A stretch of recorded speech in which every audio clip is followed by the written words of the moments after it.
నమస్తే, welcome to Prithvi TV. Telangana తొలి deputy CM Rajaiah గారు మన ముందు ఉన్నారు. నమస్తే సార్. నమస్తే పృథ్వీ. సార్, మీరు రాజకీయంలోకి ఏ విధంగా సార్?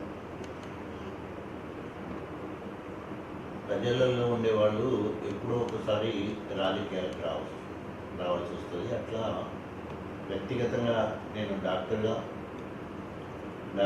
ప్రజా వైద్యుడిగా పేరు తెచ్చుకొని ప్రజలలో ఎక్కువగా ఉండడం వల్ల ఆనాడు వైఎస్ రాజశేఖర రెడ్డి గారు నన్ను గుర్తించి 1997లో సోనియా గాంధీ గారి సమక్షంలో కాంగ్రెస్ పార్టీలో మరి ఏం చేసుకోవడమే కాకుండా ఆ 99 ఎన్నికల్లోనే కాంగ్రెస్ పార్టీ నుండి పోటీ చేయడానికి కూడా అవకాశం ఇవ్వడం జరిగింది. రాజకీయాలు ఇష్టం లేకున్నా ప్రజలలో మమేకమై ప్రజల మధ్యలో ఉండి ప్రజలకు సేవ చేయాలనుకోవడంతో సామాజిక సేవలో భాగంగా ఫ్రీ హెల్త్ క్యాంపులు కానీ స్వచ్ఛంద కార్యక్రమాలు కానీ సేవా కార్యక్రమాలు చేస్తున్నప్పుడు ఆ ప్రాంతంలో ఉన్న రాజకీయ నాయకులు భయపడి నన్ను అనేక రకాలుగా వేధించడం జరిగింది. దానికి వైఎస్ రాజశేఖర రెడ్డి గారు అప్పుడున్న పరిస్థితులను గుర్తించి అక్కడున్న కడియం శ్రీహరి గారిని ఓడగొట్టాలంటే ఇలాంటి స్థానిక నాయకులు మరి రాజకీయాలకు అవసరం, కాంగ్రెస్ పార్టీకి అవసరం అని చెప్పి ఆనాడు పిలిచి వారు టికెట్ ఇవ్వడం జరిగింది. ఆ రకంగా అంతకుముందు 94లోనే రాజకీయాలకు రావాలని టీడీపీ ఎన్టీ రామారావు గారు, బీజేపీ నుండి దత్తాత్రేయ గారు రాజకీయాలకు రావాలని 94లో రమణ కూడా అన్నాడు. కుటుంబ బాధ్యతలు ఎక్కువనే ఇప్పుడే నేను రాజకీయాలకు రానని సున్నితంగా తిరస్కరించడం జరిగింది. కానీ మళ్ళా 99 ఎన్నికల వరకు రాజకీయాలకు వచ్చే పరిస్థితి ఏర్పడ్డది. ఆ రకంగా అప్పటి నుండి ఇప్పటి వరకు మరి ప్రజా జీవితంలోనే ఉన్నాం.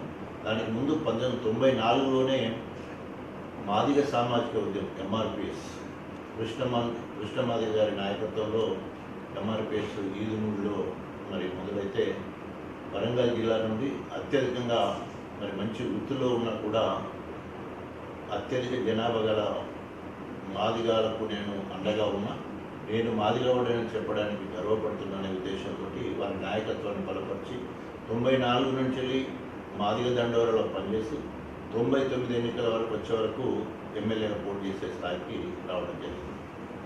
సార్, ఇప్పుడు తెలంగాణ ఉద్యమం రాజీనామా చేసింది, అది ఏ విధంగా? నేను 12 ఏళ్ళ అరణ్యవాసం, 1 సంవత్సరం అజ్ఞాతవాసం, అంటే 13 ఏళ్ళు కష్టపడితే నేను కాంగ్రెస్ పార్టీ నుంచి వెళ్ళి ఎమ్మెల్యే కాగలిగినాను. ఎందుకు 12 సంవత్సరాలు అంటే 97లో పార్టీలో ఏమైంది, 2009లో నేను ఎమ్మెల్యే కాగలిగాను. 1997 అక్టోబర్ 11 తారీఖు నేను కాంగ్రెస్ పార్టీలో జాయిన్ అయ్యాను. అట్లా మరి 13 ఏళ్ళ తర్వాత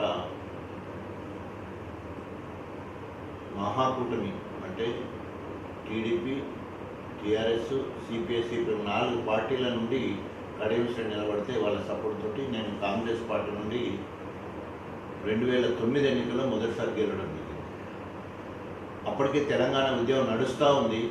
కానీ 2009లో కేసీఆర్ సచ్చుడో తెలంగాణ తెచ్చుడో అని అమరే నిరాహార దీక్ష కూర్చొని కేంద్ర ప్రభుత్వం మెడలుంచి తెలంగాణ రాష్ట్ర ప్రక్రియ మొదలైంది అని డిసెంబర్ 9, 2009లో మరి సోనియా గాంధీ పుట్టినరోజు ప్రకటించడం జరిగింది. అటు తర్వాత మళ్ళీ ఆంధ్రలో మాటలిని తెలంగాణకు ద్రోహం చేసే విధంగా విస్తృత స్థాయి సంప్రదింపులు జరపాలి అని మళ్ళీ ఇచ్చిన హామీని దొంగలు తొక్కినట్టు చేస్తే అప్పుడు తెలంగాణ మొత్తంలో కూడా ఆత్మ బలిదానాలు మొదలైనవి. వచ్చిన తెలంగాణ నోటికాడ ముక్క గుంజుకున్నారు అనే తాపత్రయంతో కేసీఆర్ అమర నిరాహార దీక్ష చేస్తున్న క్రమంలోనే శ్రీకాంత్ గారిని మొదలు పెడితే అనేక వందల మంది బిడ్డలు ఆత్మ బలిదానం చేసుకోవడం జరిగింది. ఆ క్రమంలోనే నేను 3 సార్లు రాజీనామా చేసిన. 4వసారికి నా రాజీనామాను 2011 మరి నవంబర్ 22 తారీఖు 23 తారీఖు అట్లా నేను నా రాజీనామాను ఆమోదించడం చేసుకోవడం జరిగింది స్పీకర్ ఫార్మెట్లో ఇచ్చి. ఎందుకు రాజీనామా చేయాల్సి వచ్చిందంటే నేను ఎంతో ఇష్టంగా కాంగ్రెస్ పార్టీలో చేరినాను. వైఎస్ రాజశేఖర రెడ్డి, జగన్ అంటే చాలా ఇష్టం ఉన్నప్పుడు, కానీ తెలంగాణలో జరుగుతున్న తెలంగాణ ఉద్యమం, ఆత్మ బలిదానాలు నన్ను ఎంతో కలవరపరచడం జరిగింది. అంతకుముందు 1969-71 ఉద్యమంలో కూడా మాదిగా మహిళ సదాలక్ష్మి ఆనాడు తెలంగాణ కోసం రాజీనామా చేసింది. ఆమెను ఆదర్శంగా తీసుకొని మళ్ళీ ఉద్యమంలో తొలి దళితుడిగా నేను కూడా ఎమ్మెల్యే పదవికి రాజీనామా చేసి తెలంగాణ జెండా పట్టుకొని తెలంగాణ కోసం తిరగాలని ఒక నిర్ణయం తీసుకున్నా. ఆ నిర్ణయంలో భాగంగానే మరి అనేక సందర్భాలలో కాంగ్రెస్లో ఉండి తెలంగాణ కోసం కొట్లాడినా. ఎప్పుడైతే మరి బలిదానాలు మొదలైనాయో అప్పుడు ఆ పార్టీని, ఆ నాయకత్వాన్ని మొత్తం కూడా పక్కబెట్టి కేంద్రంలో, రాష్ట్రంలో అధికార కాంగ్రెస్ పార్టీ ఉన్నప్పటికీ కూడా నా ప్రాథమిక సభ్యత్వానికి, ఎమ్మెల్యే పదవికి రాజీనామా చేసి తెలంగాణ జెండా పట్టుకొని, కేసీఆర్ చేయి పట్టుకొని యావత్ తెలంగాణ మొత్తం తిరగడానికి అవకాశం వచ్చింది. శిక్షణ తరగతులకు ఇన్ఛార్జిగా కావచ్చు, ధూమ్ధామ్ కార్యక్రమాలు కావచ్చు, వంట కాయిదాలు కావచ్చు, అనేక గర్జన కార్యక్రమాలు కావచ్చు, అట్లా తెలంగాణ మొత్తం కూడా డాక్టర్ తాటికొండ రాజన్న పోయి తెలంగాణ రాజన్న లెక్క తెలంగాణ మొత్తం తిరిగిన. నా అదృష్టం ఆనాడు సదాలక్ష్మి ఉద్యోగం చేసింది, రాజీనామా చేసింది, తెలంగాణ రాలే. ఈసారి నేను రాజీనామా చేసిన, ఈసారి తెలంగాణ జెండా పట్టుకున్నా. సో ఒక మాదిగ బిడ్డగా తెలంగాణ కోసం రాజీనామా చేసినందుకు నేను గర్వపడుతున్నా. ఈ సందర్భంలో తెలంగాణ రావడం జరిగింది. 2014 జూన్ 2వ తారీఖు ముఖ్యమంత్రి గారి ఆశీస్సులతో ఈ రాష్ట్రానికి ఉద్యమం చేసిన బిడ్డగా నన్ను గుర్తించి కేసీఆర్ గారు నాకు ఈ రాష్ట్రానికి తొలి ఉప ముఖ్యమంత్రి, వైద్య ఆరోగ్య శాఖ మంత్రి పదవి ఇచ్చి నన్ను గౌరవించడం జరిగింది. ఆ రకంగా మాదిగ అస్తిత్వం, మాదిగ ఆత్మగౌరవం, మాదిగ ఉనికి చాటడానికి తెలంగాణ ఉద్యమంలో ఉన్న నన్ను గుర్తించి ఇచ్చినందుకు యావత్ తెలంగాణ మాదిగ బిడ్డలందరూ కూడా సంతోషపడ్డారు. ఉప ముఖ్యమంత్రి పదవి పోవడానికి కారణం ఎమ్మెల్యేగా ఒక్కసారి అంతకుముందు ఏ మంత్రి పదవి చేయకుండా ఉప ముఖ్యమంత్రి, అదేవిధంగా వైద్య ఆరోగ్య శాఖ మంత్రి రావడంతో దేవుడు లాంటి కేసీఆర్ నాకు గొప్ప పదవి ఇచ్చిండు. దీన్ని నా వృత్తి కూడా వైద్యమే కాబట్టి దాన్ని గొప్పగా చేయాలని నిత్యం ప్రజల్లో ఉండడం, బాగా తిరగడంతో జెలసీ, అసూయ చాలా ఎక్కువైపోయింది. ఆఖరికి కేసీఆర్ గారు పిలిచి మాట్లాడినప్పుడు, అంటే తీసేసిన తర్వాత మళ్ళీ కేసీఆర్ గారు పిలిచి మాట్లాడినప్పుడు నీ మీద సిలువలు పలువలు చేసి చెప్పిండు, నా మెదడంతా ఖరాబ్ చేసిండు రాజయ్య, సారీ, మళ్ళీ తప్పకుండా నీ స్థాయి తగ్గకుండా మళ్ళీ నీకు అవకాశం ఇస్తా అని చెప్పేసి మాట్లాడడం జరిగింది. దానికి వారం రోజుల ముందే రైట్ ఇన్ఫర్మేషన్ యాక్ట్ కింద బీజేపీలు, కాంగ్రెస్లు హెల్త్ డిపార్ట్మెంట్కి పోతే అక్కడ ఏమి కూడా అవినీతి జరిగినట్టు కానీ, ఎలాంటి రిక్రూట్మెంట్ జరిగినట్టు కానీ, ఎలాంటి వెహికల్ కొనుగోలు అయినట్టు కానీ ఏం కూడా లేదు. కాబట్టి ఆ రకంగా మరి ట్రాన్స్పరెంట్గా, పారదర్శకంగా కడిగిన ముత్యంలాగా బయటకు రావడం జరిగింది. కేసీఆర్ గారి నాయకత్వాన్ని బలపరుస్తూ అప్పటి నుండి ఇప్పటి వరకు అట్లాగే ఉండడమే కాకుండా ఒక విధేయుడిగా, నమ్మకస్తుడిగా ఈరోజు మరి కేసీఆర్ గారి నమ్మిన బట్టుగా మరి ఈరోజు బీఆర్ఎస్ పార్టీలోనే ఉండి ముందుకెళ్తాము. రానున్న రోజులలో మీ ప్రభుత్వంలో మీ పాత్ర ఏంటి? అట్లా చెప్పాలంటే గత సంవత్సరం కాలం నుంచి నేను రాజకీయాలకు వచ్చినప్పటి నుండి లేదా ప్రజా జీవితాల కాంచెలు వచ్చిన కాంచెలు ఈ సంవత్సరం అనేది గడ్డు కాలం. నేను ఎంతైతే సిన్సియర్గా, విధేయుడిగా కేసీఆర్ దగ్గర ఉన్నానో అంతే విధేయుడిగా ఉన్న నాకు ఒక విధంగా చెప్పాలంటే చాలా నష్టం జరిగింది. నేను అధికార కాంగ్రెస్ పార్టీకి ఎమ్మెల్యే పదవికి రాజీనామా చేసి వచ్చినాను. ఉప ముఖ్యమంత్రి తీసేసినా కూడా నేను వారికి వ్యతిరేకంగా మాట్లాడలేదు. నాకు 2023 ఎమ్మెల్యే టికెట్ ఇవ్వకుండా జనగాం పోయి పల్ల రాజశేఖరరెడ్డి గారిని గెలిపించు, గన్పూర్ను కూడా గెలిపించు అంటే అవిభక్త వరంగల్ జిల్లా మొత్తంలో స్టేషన్ గన్పూర్, జనగాం రెండే గెలిచినాయి. అది నా పనితనానికి గీటు రాయి. అటు తర్వాత మళ్ళీ ఎంపీ కూడా టికెట్ ఇవ్వకుండా నువ్వు డాక్టర్ సుధీర్ కుమార్కి టికెట్ ఇచ్చినాం, గణపూర్ నియోజకవర్గానికి నువ్వు ఇన్ఛార్జ్గా ఉండు అని అంటే మళ్ళీ స్టార్ క్యాంపెయిన్గా సుధీర్ కుమార్ కోసం కూడా తిరగడం జరిగింది. ఇప్పుడు ఓన్లీ గణపూర్ నియోజకవర్గ ఇన్ఛార్జ్గా పనిచేయడం జరుగుతుంది. అంటే విధేయతకు ఎప్పుడైనా ప్రాధాన్యత వస్తుందని చెప్పేసి కేసీఆర్ గారిని మోసం చేసి నక్కజిత్తులు వేసి కడియం శ్రీహరి గారు నమ్మించి కేసీఆర్ గారిని మోసం చేయడం జరిగింది. ముందుగా మొదటి మోసం డాక్టర్ రాజే టికెట్ ఇచ్చేది ఉంటే నేను నా బిడ్డ ఇద్దరు కూడా కాంగ్రెస్కి పోతామని చెప్పి బెదిరించి ముందు నాకు ఎమ్మెల్యే టికెట్ రాకుండా చేశాను. తర్వాత ఎంపీ టికెట్ రాకుండా ఎంపీ టికెట్ నా బిడ్డకి ఇవ్వకపోతే కూడా నేను నా బిడ్డ పోతాను రెండోసారి బెదిరించాను. కొని ఆమెకు కూడా టికెట్ ఇచ్చిన తర్వాత టికెట్ పార్టీ ఫండ్ తీసుకొని మధ్యాహ్నం కూడా భోజనం చేసి తెల్లారి వరకే పార్టీ మారడం జరిగింది. సో ఆ రకంగా నమ్మక ద్రోహం చేయడానికి మరి అలా బీఆర్ఎస్ పార్టీ ప్రభుత్వం బీఆర్ఎస్ పార్టీ మొత్తం కూడా ముఖ్య నాయకులందరూ కూడా దీన్ని తీవ్రంగా ఖండించడం కాకుండా కడియం శ్రీహరి చేసిన మోసాన్ని ఎవరు కూడా జీర్ణించుకోలేకపోతున్నారు. ముఖ్యంగా కేసీఆర్ అయితే ఆయన గుంతగాడి నక్క అవకాశవాది అని చెప్పేసి అనేక సందర్భాల్లో కూడా మాట్లాడడం జరిగింది. నిజంగానే కడియం శ్రీహరి కనుక నైతిక విలువలు సిద్ధశుద్ధి కనుక ఉండేది ఉంటే వెంటనే బేషరతుగా బీఆర్ఎస్ పార్టీ నుండి గెలిచినందుకు బీఆర్ఎస్ పార్టీకి ఎమ్మెల్యే పదవికి రాజీనామా చేసి నీకు దమ్ము ధైర్యం ఉండేదంటే నువ్వు ఏ మార్పు కోసమైతే కాంగ్రెస్ పోయినావో సో నువ్వు మళ్ళీ కాంగ్రెస్ పార్టీ నుండి పోటీ చేయవు, బీఆర్ఎస్ శ్రేణులు సిద్ధంగా ఉన్నావు, నిన్ను ఓడగొట్టి నిన్ను మళ్ళీ పర్వతగిరి పంపించడానికి కూడా ప్రజలందరూ కూడా సిద్ధంగా ఉన్నారు. సో ఏదేమైనా కూడా నిజం అనేది నిలకడ మీద తెలుస్తుంది అన్నట్టు ఇవాళ బీఆర్ఎస్ పార్టీ దాన్ని గుర్తించి మళ్ళీ నియోజకవర్గ బాధ్యతలు అప్పచెప్పి రేపు ఎప్పుడు ఎన్నికలు వచ్చినా కూడా నువ్వే మా అభ్యర్థులు అని చెప్పేసి కేసీఆర్ కావచ్చు, కేటీఆర్ కావచ్చు, హరీష్ రావు కావచ్చు ముందే ప్రకటించి మొత్తం రాష్ట్ర కార్యవర్గం మొత్తం కూడా మరి నా కోసం ఎలక్షన్లు వస్తే నా దగ్గర వచ్చి పనిచేయడానికి కూడా సిద్ధంగా ఉన్నారు. సో తప్పకుండా రేపు సుప్రీంకోర్టులో కేసు వేస్తాం.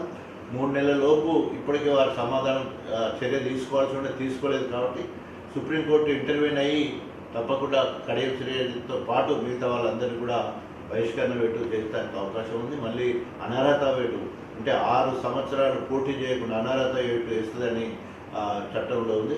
ఒకవేళ కనుక అనర్హత వేటు పడుతుందని వీళ్ళకి ముందే తెలిస్తే రాజీనామా చేశారంటే ఆయనతోనే బై ఎలక్షన్లు వస్తాయి. లేదా ఆయన ఒకవేళ ఆయన మీద 6 సంవత్సరాల వేటు కనుక పడేది ఉంటే పోటీ చేయొద్దు అన్న కండిషన్ ఆయనకు వచ్చేదంటే ఎవరు కాంగ్రెస్ పార్టీ నుండి అక్కడ పోటీ చేసినా బీఆర్ఎస్ పార్టీ నుండి కేసీఆర్ గారి ఆశీస్సులతో గన్పూర్ నుంచి వెళ్ళి నేను పోటీ చేయడానికి సిద్ధంగా. అంటే ఇన్ని రోజుల రాజకీయ జీవితంలో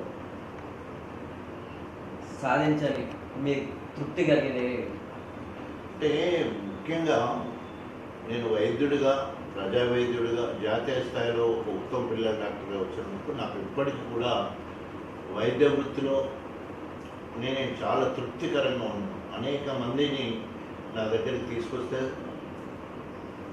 వారు సాగు బతుకుల్లో ఉంటే వాళ్ళను అనేక రకాలుగా నా శాయశక్తుల ప్రయత్నం చేసి బ్రతికేయడం వల్ల డాక్టర్ రాజయ్య గారి అస్త్రవాసం మంచిది, సార్ కనుక ముట్టుకుంటే బతికిపోతారు, సారు బాగాలేదు మంచిగా లేదు అని కనుక పోయింటే అది ప్రాణం పోయినట్టే అంత గొప్ప పేరు నాకు వైద్య వృత్తిలో వచ్చింది. కానీ ఆ వైద్య వృత్తి వల్ల రాజకీయాలు కూడా రావాల్సి వచ్చింది. మంచి ప్రజా వైద్యుడిగా పేరు వచ్చింది కాబట్టి అక్కడ గుర్తింపు వచ్చింది కాబట్టి ఇటు రాజకీయాలు కూడా రావడం జరిగింది. తప్పకుండా ఇప్పటికి కూడా ఏ ఊరికి పోయినా ఎక్కడికి పోయినా కూడా నన్ను ఎమ్మెల్యే అనే కంటే డాక్టర్ సాబ్ అని పిలుస్తారు. నేను ఏ ఊరికి పోయినా కూడా స్ట్రెంత్ ఉంటుంది, మందులు వస్తారు, చిట్టు ఉంటుంది, ఎమర్జెన్సీ మెడిసిన్స్ ఉంటాయి. ఇప్పుడు కూడా గణపురం నియోజకవర్గంలో ఎక్కడికి పోయినా కూడా ఇప్పటికీ వైద్యం చేస్తా. నేను ఇంట్లో ఉన్నప్పుడు వస్తే హాస్పిటల్కి వచ్చి ఇప్పుడు కూడా నేను పేషెంట్గా చూస్తాను. రాజన్న అందరివాడ నేను అందరివాడు అంటే ప్రజానాయకుడు. నేను ఎప్పుడు కూడా ప్రజానాయకుడుగా ఉండడానికి మాత్రమే ఇష్టపడతాను, కానీ రాజకీయ నాయకుడిగా ఉండడానికి ఇష్టపడతాను. కడియం శ్రీహరి గారు ఫక్తు రాజకీయ నాయకుడు. రాజకీయ నాయకుడు ఎత్తులు, కుట్రలు, కుతంత్రాలు, ఎత్తుకు పై ఎత్తు ఏ రకంగా గెలవాలని చూస్తూ ప్రజాపక్షాన్ని ఉండడు. ప్రజానాయకుడు ఉరికి ఫస్ట్ రావాలని చూస్తుంటాడు, కానీ ఇరుగొట్టి ఫస్ట్ రావాలని చూడడు. ప్రజా సంబంధాలు అంటేనే రాజన్న అంటేనే ప్రజా సంబంధాలు. అక్కడ పడుతుంది నియోజకవర్గమైన దేవాలయం నా ప్రజలే నా దేవుడు. అంటే ఎందుకు ఇప్పుడు మీరు వస్తున్నారని రాసింది కాదు కదా. That is my tag line.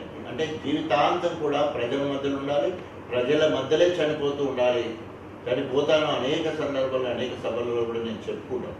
So ఫక్త్ రాజకీయ నాయకుడు అంటే కడియం శ్రేణి, ఫక్త్ ప్రజానాయకుడు అంటే డాక్టర్ రాజు. అందుకనే నేను అందరి వాడు ఉండడానికి ఇష్టపడతాను, కానీ కొందరి వాడు ఉండడానికి ఇష్టపడను. అందరు ఎవరైనా కూడా నీ వల్లే నీ పొరుగు వారిని ప్రేమించు అనే ఒక బైబిల్ కోడ్. సో అట్లా అందరిని కూడా ఆ రకంగానే ఆప్యాయంగా, అదేవిధంగా ఎక్కడ ఎవరిని కూడా దూరం చేసుకోకుండా ప్రజల మధ్యలోనే ఉంటాను, ప్రజల కోసమే ఉంటాను. సో ప్రజానాయకుడినే ఉంటాను కాబట్టి నేను అందరి వాడు ఉండడానికి ఇష్టపడతాను.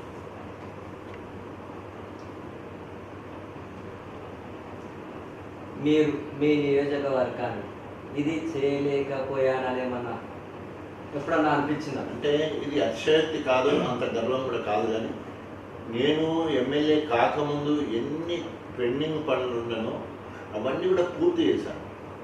ఒక చివరిలో మంజూరు చేయించుకోగలిగినా కానీ కడియం శ్రీ గారు చేసిన ఎత్తులకు అవి ఆగిపోయినాయి, పనులు ఆగిపోయినాయి. ఉదాహరణకి ఆగస్టు 27, 29,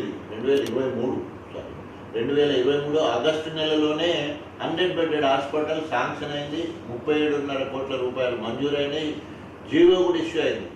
కానీ 2023 ఎన్నికలు అయిపోయినాకనే పనులు ప్రారంభించడం, అప్పటి వరకు లేదు అని చెప్పేసి కడియం శ్రీ ఆపించడం జరిగింది. అది చాలా బాధాకరం. నెంబర్ 1. నెంబర్ 2, గన్పూర్ను మున్సిపాలిటీ చేయాలని 2018 ఎన్నికల ముందే అయ్యేదాన్ని అప్పుడు కడియం శ్రీ ఆపించాడు.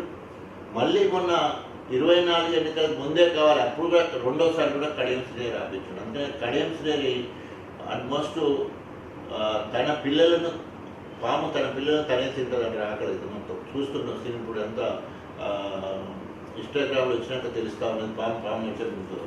సో ఆ రకంగా గన్పూర్ నియోజకవర్గానికి డిగ్రీ కళాశాల తీసుకురాకుండా, అంటే జనరల్ డిగ్రీ కళాశాల లేదు, నేను మహిళా కాలేజ్ తీసుకొచ్చినా కానీ, మహిళా డిగ్రీ కళాశాల తీసుకొచ్చినా కానీ జనరల్ డిగ్రీ కళాశాల కావాలి, అది కాకుండా చేసిండు. ఆయన 2 సార్లు ఎడ్యుకేషన్ మినిస్టర్ ఉండి మున్సిపాలిటీ ఆపేసిండు. అదేవిధంగా 100 బెడెడ్ హాస్పిటల్ ఆపేసిండు. 10 కోట్ల రూపాయలు చిలుకురుకుంట దేవస్థానానికి 10 కోట్ల రూపాయలు జీవో తీసుకొస్తే అది కూడా ఆపించిండు. ఎందుకంటే నేను బీఆర్ఎస్ పార్టీ నుండి ఎమ్మెల్యే గెలుతా, నేను మంత్రి అవుతా, అప్పుడు మాత్రమే ఈ పనులన్నీ చేయాలనే ఉద్దేశంతో ఆ రకంగా తన పిల్లలను తను ఏ రకంగా అయితే తింటుందో పాము లెక్కనే ఆ రకంగా ఆయన గణపూర్కి వచ్చిన పనులు ఆపి అభివృద్ధి నిరోధకుడిగా గణపురం నియోజకవర్గంలో పేరుంది ఆయనకి. ఎందుకంటే టెక్స్టైల్ పార్క్ వస్తే దాన్ని ఆపేసిండు. అదేవిధంగా మనకు రిజర్వాయర్ లింగంపల్లి రిజర్వాయర్ వస్తే దాన్ని ఆపేసేసిండు. అంటే ఈ రకంగా తను చేస్తేనే చేయాలి, లేకపోతే ఆ పనే ఉండొద్దు అనేంత దుర్మార్గంగా ఆలోచించాడు కడియం శ్రీ గారు. అందుకనే నేను ప్రజల్లో ఉండి ప్రజల పక్షాన నుండి వరుసగా నేను 4 సార్లు గెలవగలిగినంటే ఆయన ఏ రకంగానైతే అణిచివేయాలనుకుంటున్నాడో ఆ అణిచివేతకు బంతి భూమి మీద కొట్టినా కొట్టి ఎదిగినట్టు ఆయన నాకంటే సీనియర్ అయినా, ఆయన కంటే నేనే ముందు ఉప ముఖ్యమంత్రి కాగలిగిన వైద్య ఆరోగ్య శాఖలో పనిచేయడం కూడా జరిగింది. నూతన సంవత్సరంలో ఏ విధమైన కార్యక్రమాల్లో పాల్గొన్నారు? ఈరోజు కొత్తగా నూతన సంవత్సరం లేదు, ఆదివారం లేదు, సోమవారం లేదు. ఉంటే ఊర్లో లేదా అసెంబ్లీలో, అది నాకున్న టైటిల్. రాజన్న ఉంటే ఊర్లో ఉంటాడు, లేదంటే అసెంబ్లీకి పోతాడు తప్ప ఉంటే ఎక్కడ ఉండడు అనేది నా నినాదం. సో ఆ రకంగా ఒక 1 తారీఖు నుండి చేయాలి, ఇవాళ వద్దు అనేది కాదు. ఈరోజు ప్రజా జీవితంలో మాజీ సర్పంచ్ ఒక అతను లింగాలగనపూర్లో చనిపోతే అక్కడ పోయి ఆయన అంత్యక్రియ వరకు ఉండి రావడం జరిగింది. అట్లా ఏ పని ఉన్నా ప్రజల అవసరాలు, ఇప్పుడు ఉన్న పని ముఖ్యంగా గణపురం నియోజకవర్గానికి ఈ పని కావాలని కోరినంత పనులు చేస్తున్నాం. ఇప్పుడు ఎదురయ్యే సమస్యలు ఏమొస్తే వాటిని ట్యాకిల్ చేయాలంటే, ప్రజలకు కష్టాలు ఎప్పుడొస్తే చెప్పలేము. వాళ్ళ కష్ట సుఖాల్లో పాలు పంచుకోవడమే లక్ష్యంగా ఇప్పుడు ఒక ప్రతిపక్ష నాయకుడిగా ప్రజా వ్యతిరేక విధానాలు అమలుస్తున్న రేవంత్ రెడ్డి ప్రభుత్వాన్ని ఎండగట్టుతూ ప్రజలలో ఉండాలి. ఇవాళ రైతులు చూడండి, రైతులను బొంకించి బోర్లేసిండు రేవంత్ రెడ్డి. ఇప్పటివరకు రైతులకు పూర్తిగా రుణమాఫీ కాలేదు. 42 లక్షల మందికి రుణమాఫీ జరగాల్సి ఉంటే ఓన్లీ 22 లక్షల మందికే రుణమాఫీ చేసి ఇంక 20 లక్షలు వాళ్ళ నోట చెప్పింది, ఇంక 20 లక్షల మందికి చేయలేదు. 31,000 కోట్ల రూపాయలు ఇస్తారని చెప్పి ఓన్లీ 18,000 కోట్ల రూపాయలు మాత్రమే చెల్లించడం జరిగింది. రైతు భరోసా అన్నాడు, రైతు బంధును రైతు భరోసా నువ్వు 10 వాళ్ళు 10 ఇచ్చేది నేను 17 ఇస్తా అని చెప్పేసి ఇష్టం ఉన్నట్టు తిట్టినారు. సో ఈరోజు రైతు భరోసా లేదు రైతులకు. దాదాపు బీఆర్ఎస్ ప్రభుత్వం 73,000 కోట్ల రూపాయలు రైతు ఖాతాలో నేరుగా పడే పరిస్థితి చేసింది. కానీ ఇప్పుడు ఆ రైతులందరూ తిరగబడే పరిస్థితికి వచ్చింది. ఆఖరికి రైతు పండించిన పంట ఆఖరి గింజ ఉంటా అన్నారు, ముందుగా వదిలిపెట్టుకుంటే ఆఖరి ఏమంటారు సన్న ఓట్లకు మాత్రమే బోనస్ ఇచ్చినట్టు నాటకం ఆడటం జరిగింది. ఇక కొంచెం ఊర్లో కడుగు పెడితే ప్రతి ఇల్లాలకి 2,500 అన్నారు, ఒక్కరికొక్క పైస ఇవ్వాలి. తర్వాత బిడ్డకి పెళ్లి చేస్తే తులం బంగారం అన్నాడు, ఇవ్వాలి. గర్భిణితో ఉంటే న్యూట్రిషన్ కిట్ అన్నాడు, ఇస్తలేడు. తర్వాత డెలివరీ అయితే కేసీఆర్ కిట్ అన్నాడు, అది ఇస్తలేదు.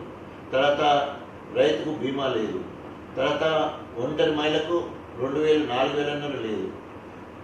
ముసలోళ్ళకు ముఖ్యంగా అవ్వకు అయ్యకు ముసలోళ్ళకు వాళ్ళకు 4,000 అన్నాడు, వాళ్ళకి ఇవ్వాలి. ఇవాళ ఏ ఇంటికైనా రేపు స్థానిక ఎన్నికల్లో ఎవరైనా సర్పంచ్ నిలబడను ఇంటికి పోయి ఓటు వేయాలి కాంగ్రెస్ కంటే ఎందుకు వేయాలని ఏమంటారు చాటా చీపుతో కొట్టి పంపించే పరిస్థితి. ఎందుకోసం అంటే వాళ్ళకి ఏది చదవలేదు కదా. అంతకుముందు ఎవరైనా ఆయన కేసీఆర్ చల్లగా ఉండాలి, ఆయన పుణ్యం ఉండాలి, ఆయన ఇచ్చిన పైసలే గవిడితోనే బతుకుతారంటే 2 చేతులకి జోడిస్తారు ఓటేస్తారు తప్ప వీళ్ళకి ఎవరికి పోతే రేపు స్థానిక ఎన్నికల్లో ఒక్క ఓటు కూడా పడలేని పరిస్థితి ఇవాళ ఉంది. సో కాబట్టి ఇప్పుడున్న నేను ఇవాళ మళ్ళీ చెప్తున్నా, ఈరోజు కడియం శ్రేయర్ కంటే ముందుగా నేను ఎందుకు ముఖ్యమంత్రి కాగలిగినంటే నేను ప్రతిపక్షంలో ఆయన మీద పోరాటం చేసినాను కాబట్టి 13 ఏళ్ళు పాండవులు కదా 12 ఏళ్ళు అరణ్యవాసం సంవత్సరం అజ్ఞాతవాసం ఎట్లయితే పోరాటం చేసిందో నేను కడియం శ్రేయర్ మీద 13 ఏళ్ళు కష్టపడి ఉన్నాను కాబట్టి ప్రతిపక్ష నాయకుల్లో ఉన్నప్పుడే ఎల్లైట్ అయినా కాబట్టి రాగానే ఉప ముఖ్యమంత్రి కాగలిగిన, ఈ రాష్ట్రానికి సేవ చేయగలిగిన. అంటే ప్రజానాయకుడికి ఎప్పుడు ప్రజలతో సంబంధాలు ఉంటాయి కాబట్టి ఆత్మీయతను పంచుకోవడానికి, వాళ్ళ కష్టసుఖాల్లో పాల్పంచుకోవడానికి, అదే సమయంలో ప్రభుత్వం చేసే ప్రజా వ్యతిరేక విధానాలకు ఇచ్చిన హామీలు నెరవేర్చినందుకు నిరంతరం రేవంత్ రెడ్డి కాంగ్రెస్ పార్టీ మీద ప్రభుత్వం మీద పోరాటం చేస్తూనే ఉంటాను. రాబోయే సంవత్సర కాలం కూడా కేసీఆర్ గారి నాయకత్వంలో, కేటీ రామారావు గారి మార్గదర్శకంలో వారు ఏ కార్యక్రమం ఇచ్చినా ఆ కార్యక్రమం గణపురం నియోజకవర్గంలో గొప్పగా చేసడానికి నా శాయశక్తులు వడ్డిస్తాను, మళ్ళీ పూర్వవైపు తీసుకొస్తాను. ఏమున్నా కూడా కాంగ్రెస్ పార్టీ ఏది చేయలేదు, ఏ కార్యక్రమం చేయలేదు అని అంటున్నారు కదా. 6 గ్యారంటీలలో చాలా పనులు జరిగాయని చెప్పేసి రేవంత్ రెడ్డి చాలా సభలలో చెప్పుకుంటున్నారు. అది ఏ విధంగా చెప్తారు దాని గురించి? ఏ విధంగా 6 గ్యారంటీలు అటకెక్కిపోయినాయని అనేక మంది కూడా చెప్తున్నారు. రేవంత్ రెడ్డి ఏంటంటే సొంత డబ్బా కొట్టుకుంటాడు. ఇవాళ ఆర్టీసీ బస్సు సక్సెస్ అయింది అంటున్నారు. ఉదాహరణకి ఇక్కడ నుంచి వెళ్ళి గణపురం హన్మకొండ నుంచి వెళ్ళి తాటికొండ అనే ఒక గ్రామానికి గతంలో 2 ట్రిప్పులు ఉన్నాయనుకో, ఇప్పుడు అదే 2 ట్రిప్పులు పోతున్నాయి. తర్వాత అప్పుడు ఎక్కిన ప్యాసింజర్ల కంటే ఇప్పుడు ఎక్కువ ఎక్కుతున్నారు. తాటికొండ కాడ ఎక్కేటప్పుడు ఆడవాళ్ళు అంటేనే ముస్తాబయ్యి బజార్కి పోవాలన్నా, మార్కెట్ పోవాలన్నా, పేరంటాలకు పోవాలన్నా తయారవుతారు. ఎక్కేటప్పుడు మంచిగానే ఉంటున్నారు. వాళ్ళ దిగేటప్పటి వరకు వాళ్ళ చుట్టాలింటి కూడా పువ్వు దిగాలంత పరిస్థితి కనబడుతూ ఉన్నది. అది ఆర్టీసీ ఫ్రీ బస్సు వల్ల జరుగుతాం. ఇక ఏ ఒక్కడు కూడా నిజంగా డైరెక్ట్గా నేరుగా ప్రజలకు అందింది లేదు. సో అన్నీ కూడా డొల్ల మాటలు డొల్లతనం తప్ప. ఇప్పటి వరకు ఇందిరమ్మ ఇండ్లు అన్నారు, కనీసం ఇందిరమ్మ కమిటీలు కూడా వేయలేదు. మొదటిసారి కమిటీలు పడినాయి, గ్రూపులు తయారైనాయి, కొట్టుకున్నట్టు మొదలైంది కదా, ఆగం అయిపోయింది. ఇండ్లు అట్టే అటుకెక్కినాయి కదా, ఇండ్లు ఎక్కడనే తీయలేదు కదా, ఇండ్లు అటుకెక్కిపోయింది. ఇక తర్వాత గ్యాస్ అన్నారు, గ్యాస్ అందరికీ ఆల్రెడీ ఉన్నోళ్ళకు ఉన్నది, లేని వాళ్ళకి లేదు. దానికి రేషన్ కార్డు ఒకటి పెట్టి ఓటు ఆగం చేసి అది అందరికీ అందడం లేదు. ఇక ఏం చేసినట్టు? అన్నిటికంటే ఈ దేశానికి వెన్నెముక రైతు, దేశానికి వెన్నెముక రైతు. ఏదో అంటారు కదా, ఎద్దేసిన వ్యవసాయం కానీ రైతు వేసిన రాజ్యం కానీ ఉండలేదు అంటారు. సో ఇప్పుడు జరుగుతున్నది కదా, అంత రేవంత్ రాజ్యం కూడా కూలిపోతుంది. సో రైతుకు మేలు చేసిన వాడే నిజమైన ప్రభువు. అదేవిధంగా సంక్షేమ పథకాలలో ముఖ్యంగా ఆసరా పెన్షన్ భారతదేశంలో దాదాపు 94,000 మందికి 94 లక్షల మందికి ఇచ్చే ఏకైక సంక్షేమ ప్రభుత్వం బీఆర్ఎస్ ప్రభుత్వం ఉండేది.